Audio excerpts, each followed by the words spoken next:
Hello everyone. आज हम करने वाले पेन कल्चर मॉडर्न वर्ल्ड का पार्ट 2। सॉरी, इसे बनाने में थोड़ा देर हो गया, बट आज हम इस पार्ट 2 को ख़त्म करेंगे, प्रिंट कल्चर को ख़त्म करेंगे। ठीक है। तो हमने पिछली क्लास में देखा था कि जो प्रिंट कल्चर है कैसे उसने फ्रेंच रेवोल्यूशन के लिए कैसे वो एक बड़ा कॉज बना। आज हम पढ़ेंगे 19th सेंचुरी की कहानी। 19th सेंचुरी में क्या होता है कि एकदम से यूरोप में लिटरेसी लेवल जो है बढ़ना शुरू हो जाता है।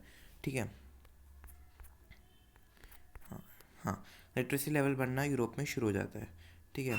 और जो मिडिल क्लास थे, चिल्ड्रन थे, वुमेन थे, वर्कर्स थे, वो सब बुक्स को पढ़ने लगे। ठीक है। Many books were return and printed keeping in mind the sense and sensibility of the children. यानी कि जितनी भी बुक्स लिखी जा रही थी वो सब चिल्ड्रन को दिमाग में रख कर लिखी जाती थी कि बच्चों के लिए क्या अप्रोप्रिएट है या नहीं है। ठीक है। इसके बाद आते हैं हम, many folk tales were rephrase to suit the children. मतलब कि एक कहानी है ग्रिम ब्रदर्स की। ठीक है। तो जो ग्रिम ब्रदर्स थे उन्होंने क्या किया था, ग्रिम ब्रदर्स ने बहुत सारी फोक टेल्स को कलेक्ट करा था। वह ग्रिम ब्रदर्स हर गांव में गए जर्मनी में, और उन्होंने हर पेजेंट से स्टोरीज़ कलेक्ट करी।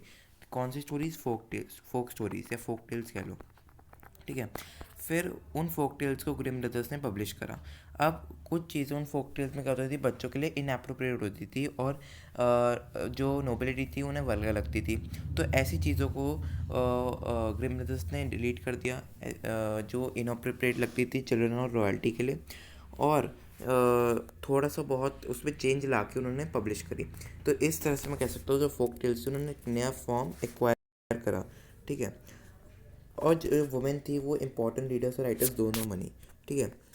जैसे Jane Austen, George Eliot, Brontë sister जैसी फेमस फेमस पोइट्स निकल कर आए वुमेन में, जो वुमेन को एज अ पोर्ट्रे करती है कि उनमें कितनी वेल है, डिटर्मिनेशन है, स्ट्रेंथ है, ये सब चीज़ें। उस टाइम पे यूरोप पे लैंडिंग लाइब्रेरीज़ थी। ठीक है। जो लैंडिंग लाइब्रेरीज़ थी वो मतलब कि लैंडिंग लाइब्रेरीज से जो वर्कर्स होते थे, स्पेशली वाइट कॉलर वर्कर्स जो होते थे, वो लैंडिंग लाइब्रेरीज से बुक्स उधार पे लेते थे। ठीक है। आर्टिशन और लो मिडिल क्लास पे लेते थे, लेकिन ज़्यादातर वाइट कॉलर वर्कर्स लेते थे। क्या लेते थे? लैंडिंग लाइब्रेरीज से बुक बहुत ही चीपली उधार पे लेते थे। ठीक है। इसके बाद आता है फर्दर इनोवेशन, मतलब आगे जाके प्रिंट में क्या क्या इनोवेशन है। तो जो रिचर्ड एम हुए थे, उन्होंने जो है एक सिलेंड्रिकल प्रेस बनाई, और वो सिलेंड्रिकल प्रेस जो थी वो पावर ड्रिवन थी, यानी कि पावर पे चलती थी। ठीक है।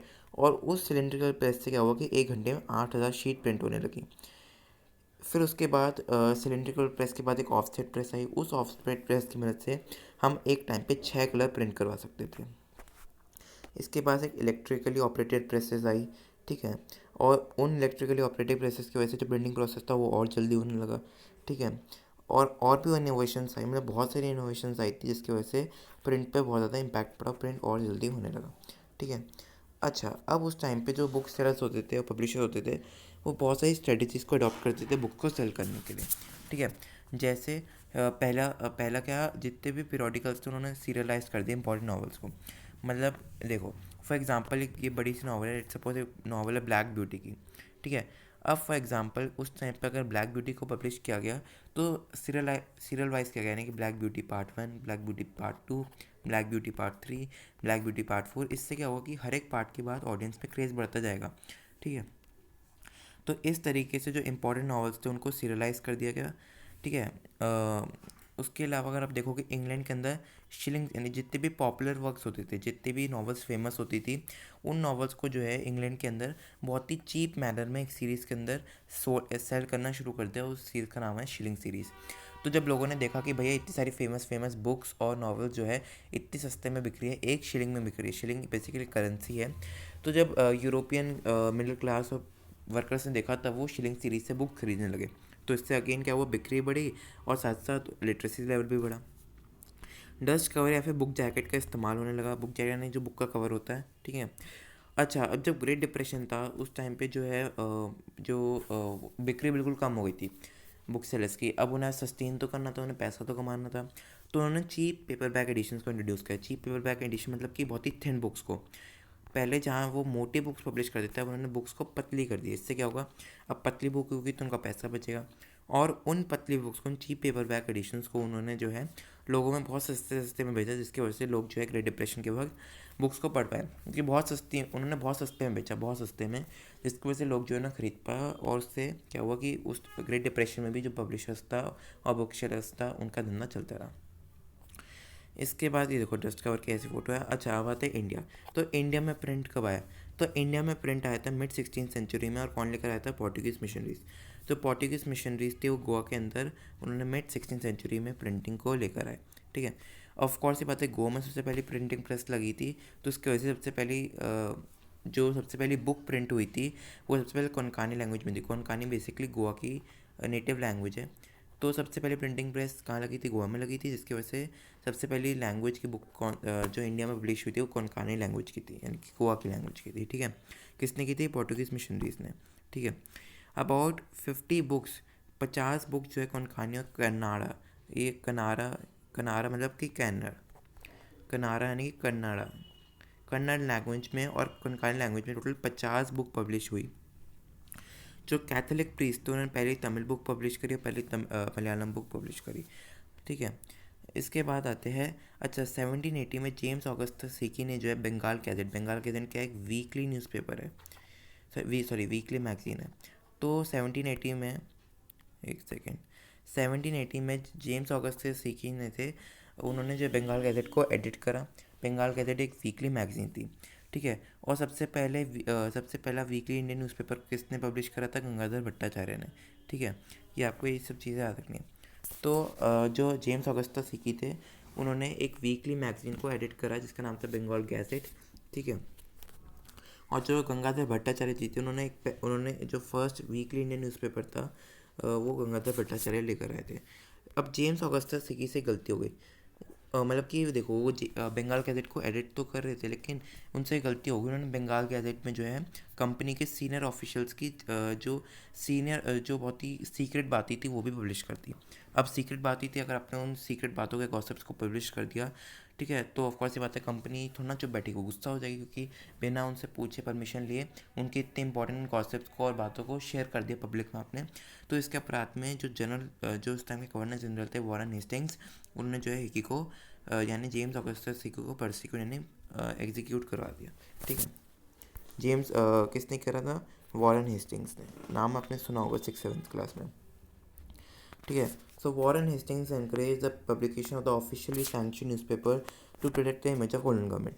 तो इसलिए किया वॉरेन हेस्टिंग्स ने, और मतलब कि सिर्फ जेम्स ऑगस्टस सेकेंड ने बल्कि और भी कई न्यूज़पेपर्स और मैगजीन थे जो कंपनी के सीनियर ऑफिशियल्स की गॉसिप्स को और इम्पोर्टेंट बातों को डाल देती थी। तो वॉरेन हेस्टिंग्स उन सबके खिलाफ क्या करते थे? पनिशमेंट कर देते थे, उनकी सबके पनिशमेंट ऑर्डर कर देते थे। ऐसे इसलिए करते थे क्योंकि वो कंपनी की यानी कॉलोनियल गवर्नमेंट की जो इमेज थी उसे स्टेबल रखना चाहते थे, उससे अच्छी रखनी चाहते थे, क्लीन रखनी चाहते थे। ठीक है, इसके बाद आता है प्रिंट कल्चर। अब जो प्रिंट कल्चर था उसने रिलीजियस, सोशल और पॉलिटिकल इम्पैक्ट डाला इंडिया में। ठीक है, उस टाइम पे स्पेशली हिंदुज़म में बहुत सारी प्रैक्टिस ऐसी थी उस टाइम पे जो उस टाइम के रिफॉर्मर्स जो है क्रिटिसाइज़ करे थे। जैसे राजा राम मोहन रॉय जो है, 4 प्रैक्टिस हमारे बुक में दे रखी है। एक है मोनोथिज्म, एक आइडलेट्री, ठीक है, एक आइडलेट्री, एक मोनोथिज्म है, एक ब्राह्मणिकल प्रीस्टहुड है, ठीक है, और एक विडो इमोलेशन है। तो इन चार चीज़ों को ज़्यादा क्रिटिसिज्म मिला उस टाइम पे। जितने भी रिफॉर्मर्स थे, सोशल रिफॉर्मर्स थे, उन्होंने रिलीजन में ये 4 चीज़ों को स्पेशली क्रिटिसाइज़ करा और बोला कि इनमें चेंजेस आने चाहिए। तो राजा राम मोहन रॉय एक सोशल रिफॉर्मर थे जो चाहते थे कि हिंदू रिलीजन में थोड़े चेंज आने चाहिए। जो मैंने आपको 4 चीज़ें बताई उनमें वो रिमूव होनी चाहिए क्योंकि ये बिल्कुल करेक्ट नहीं है। तो उन्होंने जो है संबद्ध कौमुदी उन्होंने एक बुक बनाई और वो पब्लिश करी अपनी बातों को कन्वे करने के लिए। फिर उसके जवाब में जो हिंदू ऑर्थोडॉक्सिस थे उन्होंने समाचार चंद्रिका पब्लिश कराया। ठीक है, राजा राम जी को जवाब देने के लिए। देखो समाचार चंद्रिका, उस टाइम पे 2 पर्शियन न्यूज़पेपर पब्लिश करे गए थे। एक का नाम था जामी जहांनामा और दूसरे का नाम था शमसूल अकबर। एक गुजराती न्यूज़पेपर भी था बॉम्बे समाचार, वो भी उस टाइम पे बहुत ज़्यादा पॉपुलर हुआ। उसके बाद अच्छा उलामा क्या होता है? उलामा होते हैं लीगल स्कॉलर ऑफ इस्लाम। तो इस्लाम के जो लीगल स्कॉलर्स जो थे उन्होंने चीप लिथोग्राफिक प्रिंट्स का इस्तेमाल करके जो है उन्होंने मुस्लिम्स के बीच में जो है बहुत सारे न्यूज़पेपर्स को और ट्रैक्ट्स को पब्लिश करवाया। एक सेमिनार इस्टेब्लिश हुआ था देवबंद सेमिनरी, जो 1867 में फाउंड हुई थी। इस देवबंद सेमिनरी में क्या हुआ था कि इसने बहुत सारे फतवास लॉन्च करे। फतवास क्या होते हैं? फतवास बेसिकली होती है, आप कह सकते हो कि ये जो है उलामास पब्लिश करते हैं, ठीक है। फतवा आप एक तरह से कह सकते हो that basically fatwas are the legal pronouncement on Islamic law, ठीक है। मतलब कि जो इस्लाम में जितने भी चीज़ें हैं उन सबको जब आप लोगों को बताते हो, ठीक है, लोगों के साथ शेयर करते हो, लीगल स्टेटमेंट देते हो, उसके बारे में उसे फतवा बोलते हैं। तो इस देवबंद सेमिनरी में बहुत सारे फतवास उलामास ने लॉन्च करे, ठीक है, पब्लिश करे। और इन फतवास के थ्रू जो देवबंद सेमिनरी थी उसने इन फतवास के थ्रू मुस्लिम लीडर्स को बताया कि कैसे मुस्लिम्स को हर दिन लाइफ में कंडक्ट करना चाहिए, कैसे मुस्लिम्स को हर दिन अपनी लाइफ को जीना चाहिए, क्या क्या रिचुअल्स वो सब चीज़ें फॉलो करनी चाहिए। और उसके साथ साथ इन फतवास के द्वारा उन्होंने ये भी बताया मुस्लिम लीडर्स को कि उसके साथ साथ जो है, अगर आप देखोगे कि जो इम्पोर्टेंट इस्लामिक डॉक्ट्राइन्स थे, ठीक है, तो देवबंद सेमिनरी ने जो फतवा लॉन्च करे थे उसमें इस्लामिक डॉक्ट्राइन्स को एक्सप्लेन करा था, और साथ साथ मुस्लिम्स ने कैसे अपनी लाइफ को कंडक्ट करना चाहिए वो भी समझाया गया था फतवास के द्वारा। अगर हम बात करें हिंदुज़म में, तो हिंदुज़म में कौन कौन से प्रिंट पब्लिश हुए? तो जो रामचरितमानस थी तुलसीदास जी की, वो भी पब्लिश हुई, कहाँ पे हुई? कैलकाटा में हुई, ठीक है। एक नवल किशोर प्रेस इस्टेब्लिश हुई थी लखनऊ में। श्री वेंकटेश्वर प्रेस इस्टेब्लिश हुई थी बॉम्बे में, जिसने बहुत सारे रिलीजियस टेक्स्ट को वर्नाकुलर लैंग्वेज में पब्लिश कराया था, ठीक है।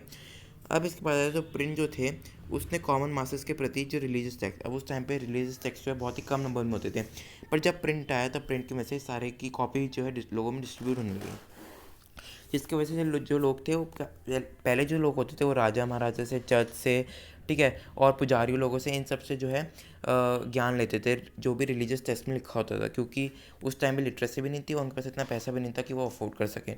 लेकिन अब प्रिंट की वजह से क्या हुआ कि इतनी सारी रिलीजियस टेक्स्ट आ गई थी, पब्लिश होने लगी थी मार्केट में, जिसकी वजह से सस्ती हो गई और सब लोग उसे अफोर्ड करने लगे।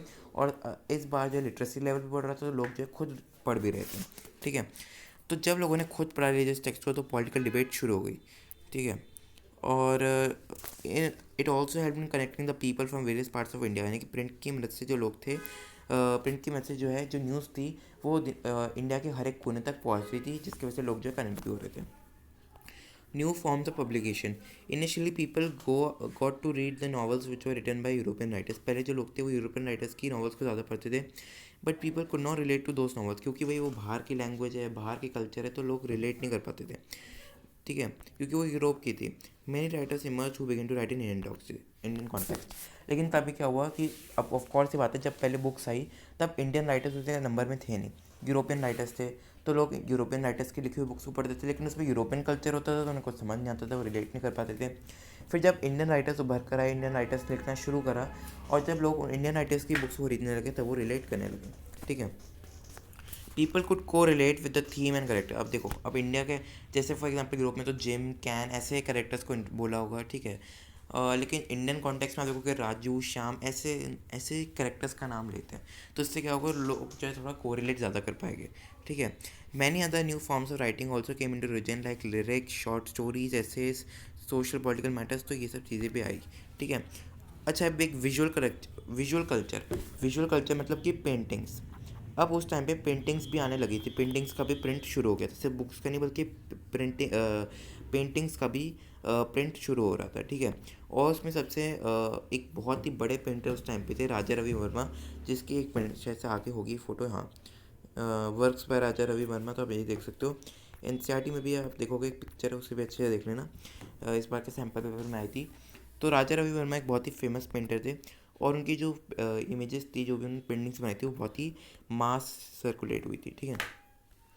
1870s तक जो कैरिकेचर्स होते थे, कार्टून्स होते थे, वो जर्नल्स और न्यूज़पेपर्स में पब्लिश होते थे, ठीक है। और ये जो कार्टून्स और कैरिकेचर्स थे, इंडियंस को मॉक करते थे कि कैसे इंडियंस जो है वो अपना इंडियन कल्चर छोड़ के वेस्टर्न कल्चर की तरफ जा रहे हैं। साथ साथ कुछ कार्टून कैरिकेचर्स इंडियन नेशनलिस्ट को मॉक करते थे, जो कॉलोनियल गवर्नमेंट करती थी, और कुछ कैरिकेचर ऐसे होते थे जो कॉलोनियल गवर्नमेंट को मॉक करती थी, वो इंडियन नेशनलिस्ट पब्लिश करते थे। तो एक तरह से आप कह सकते हो उस टाइम पे कार्टून्स और कैरिकेचर्स के थ्रू लड़ाई चल रही थी, ठीक है। अब आते हैं वुमेन एंड प्रिंट। अब वुमेन ने और प्रिंट का क्या था उस टाइम पे, ठीक है। तो उस टाइम पे जो जैसे जो लिबरल हस्बैंड्स हो गए, लिबरल फादर्स हो गए, उन्होंने अपने मदर्स को, अपने डॉटर्स को, वाइफ्स को, इन सबको बहुत ज़्यादा इनक्रेज करा कि जाओ पढ़ो, ठीक है। लेकिन उस टाइम पे कुछ कंजर्वेटिव्स भी थे, कुछ कंजर्वेटिव फैमिलीज भी थी जो वुमेन एजुकेशन को बिल्कुल अलाउ नहीं करती थी, ठीक है। जो कंजर्वेटिव हिंदू मुस्लिम थे वो वुमेन एजुकेशन के बिल्कुल अगेंस्ट थे, ठीक है। जो हिंदूज़ का मानना ये था कि पढ़ लिख के जो वुमेन है वो विडो बन जाएगी, और मुस्लिम्स का मानना था कि जो वुमेन है वो पढ़ लिख कर जो है उर्दू रोमांस से करप्ट हो जाएगी, ठीक है। ऐसा उनका मानना था, ठीक है। तो people wanted their daughters to read religious text but did not want to read anything else. तो लोगों का मानना था कि जो उनकी जितने भी वुमेन हैं वो सिर्फ सिर्फ ग्रंथ पढ़े रिलीजन के, जैसे भगवत गीता, कुरान, बाकी और कोई चीज़ ना पढ़े। तो कि मुस्लिम्स को डर था कि वो उर्दू रोमांस पढ़ के करप्ट हो जाएगी, और हिंदूज़ को डर था कि वो विडो हो जाएगी, ठीक है। अच्छा, उस टाइम पे यानी कि जब प्रिंट इंडिया में आया था तब उर्दू, तमिल, बंगाली, मराठी, इन सब पे बहुत सारी बुक्स प्रिंट हुई, लेकिन हिंदी में उस टाइम पे इतनी बुक्स प्रिंट नहीं हो रही थी। बाद में जाकर बहुत सालों के बाद हिंदी में भी प्रिंटिंग शुरू हुई, और फिर जब हिंदी में प्रिंटिंग शुरू हुई तो वो रुकी नहीं और बहुत ज़्यादा बढ़ती रही। इसके अलावा कुछ समझाया नहीं यहाँ पे। अब आते हैं पुअर पीपल। अच्छा, यहाँ पे ना इन्होंने बताया नहीं हुआ, एक बहुत ही अच्छी राइटर थी रश सुंदरी देवी। उन्होंने सबसे पहली फुल लेंथ बंगाल ऑटोबायोग्राफी लिखी थी, ठीक है, जिसमें उन्होंने अपनी लाइफ के बारे में बताया था। और कौन है, पंडित रामाबाई भी थी, ठीक है। और कौन थी, ताराबाई शिंदे, मुझे याद कर रहा हूँ ना थोड़ा थोड़ा, ताराबाई शिंदे भी थी। तो इन सब लोगों ने जो है एक कैलाश बाशिनी देवी भी थी, कैलाश बाशिनी देवी, ठीक है। तो इन सब लोगों ने जो है वुमेन के एम्पावरमेंट को लेकर बहुत बोला, ठीक है। क्लास एक्सप्लॉयटेशन के बारे में बोला, क्लास एक्सप्लॉयटेशन नहीं, उन्होंने वुमेन एक्सप्लॉयटेशन के बारे में बोला। अपर कास्ट हिंदू वुमेन पे जो प्लाइट होता है, जो उनको मिजरी सहनी पड़ती है, उसके बारे में बोला, ठीक है। स्पेशली विडोज़ के बारे में उन्होंने बहुत ज़्यादा बोला। तो ये सब चीज़ें। अब पुअर पीपल पे क्या था, तो पुअर पीपल जो थे बहुत ही चीप स्मॉल बुक्स को खरीदते थे मार्केट पे 19th सेंचुरी में। जो सोशल रिफॉर्मर्स थे उनका मानना था कि अगर हमें पुअर पीपल के प्रति अवेयरनेस जनरेट करनी है तो हमें प्रिंट का सहारा लेना चाहिए, ठीक है। तो आपको क्रॉस रोड्स में जो पुअर पीपल होते थे वो बुक्स खरीदते थे, बहुत ही चीप बुक्स खरीदते थे।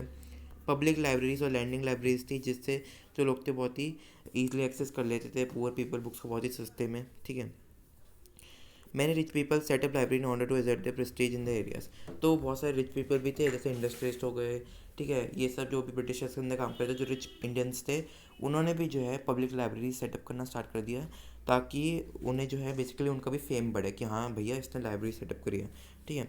अब आता है, अच्छा अगेन उन्होंने कुछ राइटर्स का नाम छोड़ दिया। गुलामगिरी किसने लिखी थी, ज्योतिबा फुले ने। उन्होंने जो है इसमें इनजस्टिस बताया कास्ट सिस्टम के ऊपर।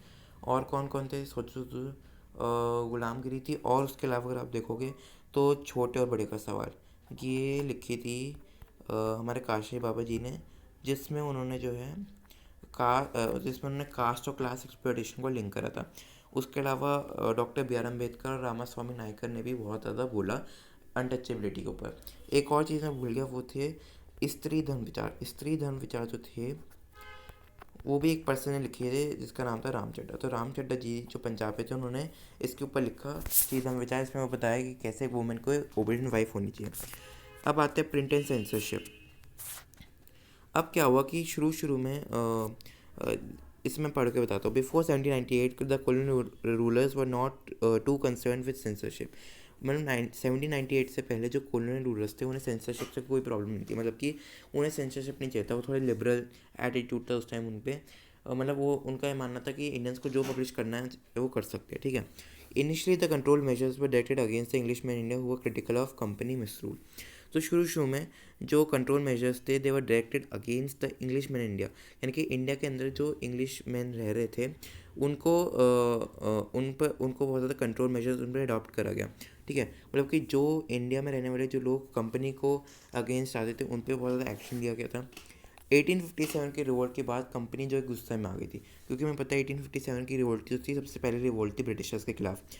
तो पहले तो वो बहुत ही लिबरल एटीट्यूड था उनका ब्रिटिशर्स का, लेकिन 1857 के रिवोल्ट के बाद उनको गुस्सा आ गया, और गुस्सा आने के बाद उन्होंने क्या किया कि जो फ्रीडम थी इंडियंस को प्रेस की वो उन्होंने छीन ली। उन्होंने क्या किया, उन्होंने vernacular act vernacular press act पास करा 1878 में। और ये जो एक्ट था ये गवर्नमेंट को एक्सटेंसिव राइट देता है to sensor reports and editorials in the vernacular press.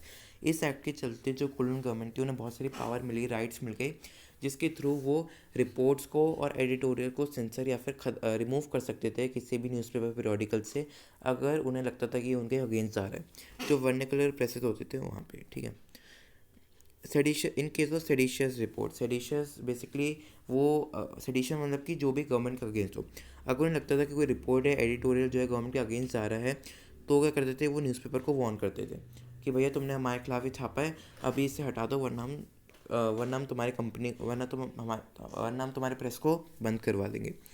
और अगर उन्होंने वार्निंग को इग्नोर कर दिया, अगर उन्होंने हटाया नहीं, तो उस प्रेस को सीज कर दिया जाएगा और साथ साथ मशीनरी को भी कॉन्फिस्केट यानी कि ले लिया जाएगा। ठीक है, अभी पूरा इन्होंने करा नहीं है क्योंकि इसके बाद क्या होता है मैं आपको बताता हूँ। इसके बाद ये होता है कि पंजाब रेवोल्यूशनरी जो थे उन्हें डिपोर्ट कर दिया गया था। ठीक है, रेवोल्यूशन करने के कारण। तो जो हमारे गंगाधर तिलक जी थे, उन्होंने केसरी न्यूज़पेपर के अंदर अपनी सिंपैथी जाहिर करी, जिसमें उन्होंने बताया कि ये जो पंजाब रेवोल्यूशन के साथ हुआ है बिल्कुल गलत हुआ है। ठीक है, लेकिन जो कंपनी थी वो गुस्सा हो गई और उन्होंने बाल गंगाधर तिलक जी को अरेस्ट करा लिया। ठीक है, इससे जो है बहुत सारे इंडियंस गुस्सा हो गए क्योंकि तिलक जी की बहुत ज़्यादा बड़ी इमेज थी उस टाइम पे, तो उनको अरेस्ट कर लिया। इसकी वजह से जो इंडियंस थे वो सब सड़कों पर उतर आए और बहुत ज़्यादा मासिव रिवोल्ट शुरू हो गया ब्रिटिशर्स के खिलाफ। तो पेपर में क्वेश्चन बन सकता है कि कैसे मतलब कि कैसे ब्रिटेन की वजह से इंडियन रेवोल्यूशन आया, तो आप ये सब पॉइंट लिख सकते हो। ठीक है, तो एक बार मैं चेक कर लेता हूँ फिर भी कि कुछ रह ना गया।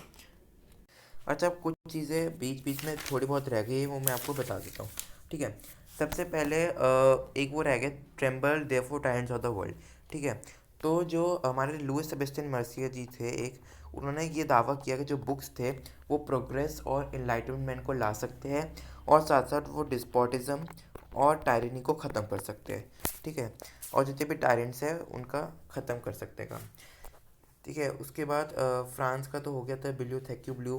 ठीक है, इंग्लैंड के अंदर जो थे वो पेनी चैप बुक्स होती थी, जो चैप पेन कैरी करते थे, वो एक एक पेनी वो सेल करते थे। ठीक है, बिल्यू थैक्यू ब्लू जो एक बहुत ही चीप बुक होती थी, जो ब्लू कवर में जिसका चीप ब्लू कवर्स होते थे, लेस क्वालिटी का पेपर होता था। ठीक है, लो प्राइजेस में होती थी, तो ये सब चीज़ें फ्रांस में थी वो। ठीक है, इसके अलावा जो फिलोसफर्स थे, साइंटिस्ट थे, वो सब अपने आइडियाज़ को प्रिंट के थ्रू पब्लिश कर पाए। जो इनलाइटनमेंट निकलते जैसे थॉमस पेन, वोल्टेयर और रोसियो, वो भी प्रिंट के थ्रू अपने आइडियाज़ को पब्लिश कर सके। तो ये सब चीज़ें थी। इसके अलावा इसके अलावा अच्छा, तो सबसे पहले चिल्ड्रन प्रेस थी वो फ्रांस में इस्टेब्लिश हुई थी, हमें पता है। ठीक है, और इसके बाद हमें अच्छा मैन्युस्क्रिप्ट्स के इंडिया के, अगर आप देखोगे इंडिया के जो मैन्युस्क्रिप्ट्स था वो संस्कृत, पर्शियन और उर्दू लैंग्वेज में लिखी जाती थी।